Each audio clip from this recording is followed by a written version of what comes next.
Unexpected Idaho. Today we are actually out at Museum Day at the old penitentiary, and we're meeting up with all kinds of people, finding out about what they do and how we can get involved with it.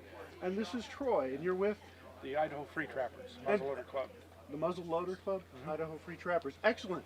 Can you tell us what you do and how people can get involved with it? And show us maybe some of the items that you have here. So if somebody's interested in a particular thing, they can come out and actually see what it is you do. The Idaho Free Trappers, like I said, is a muzzleloader club. We are chartered in the state of Idaho as a nonprofit organization, but we promote the history of the trappers, the fur trappers in Idaho. We put on demonstrations at schools and whatnot. Primarily, we are a shooting club. Oh, nice. We have monthly shoots with muzzle loaders, and we have a yearly rendezvous up at Cascade. This is an early flintlock. It's a trade gun. The British traded these. Actually, this model of trade gun was traded by the Hudson Bay Company up in Canada until like 1930s, when they finally got rid of it and went to the 30-30 lever action. But you can basically get the same gun. But this is what you actually fire out during your events? Yes. Yeah, we fire these. We also shoot rifles like the one there at your side, which is a percussion. This is a percussion cap block. And of course it's a muzzle loader, and this one is rifled. What you would do is you would put your powder out of your powder horn into a measure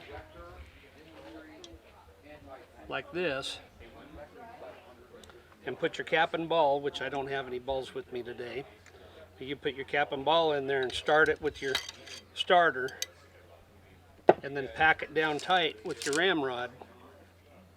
And it has to be tight, because if the powder's not compressed, it doesn't burn evenly. And then you're going to come up and you're going to put a cap on the nipple, and then the trigger, the hammer gets pulled back, and this is a double set trigger, which that means that when you pull the back trigger, and it makes the front trigger a hair trigger. It makes it go off a lot easier. Can you tell me about your clothing? Do you do the people in the organization make their own clothing, or a lot of them do? Yeah. A lot of them do. Yes. Buckskin pants.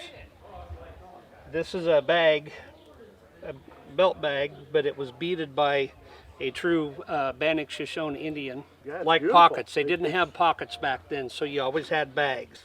Is what they call a possibles bag, which everything you could possibly need to carry, you could put in it. A lot of people call this a possibles bag, but this is one of our shooting bags. It has the powder for the powder horn for the black powder, any accoutrements that we need,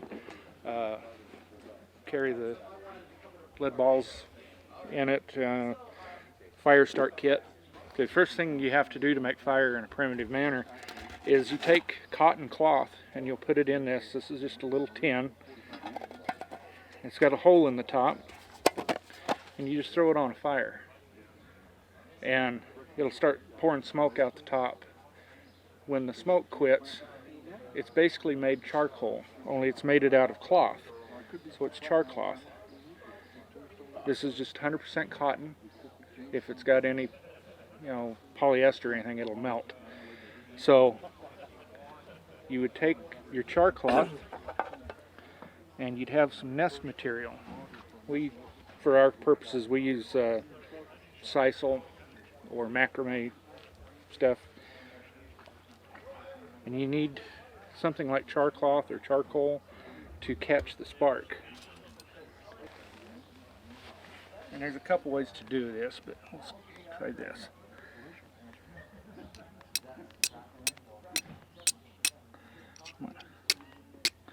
So you see that caught a little bit of it's glowing. Yeah. So we bury that down in there.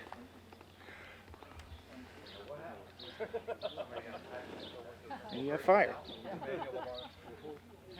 If people want to get involved with this organization, how could they do that? Do you have a website? Do you have a phone There's number? a couple different ways to get a hold of us. One is our website, which is idahofreetrapper.org. And we also have a Facebook page. Just look up Idaho Free Trappers.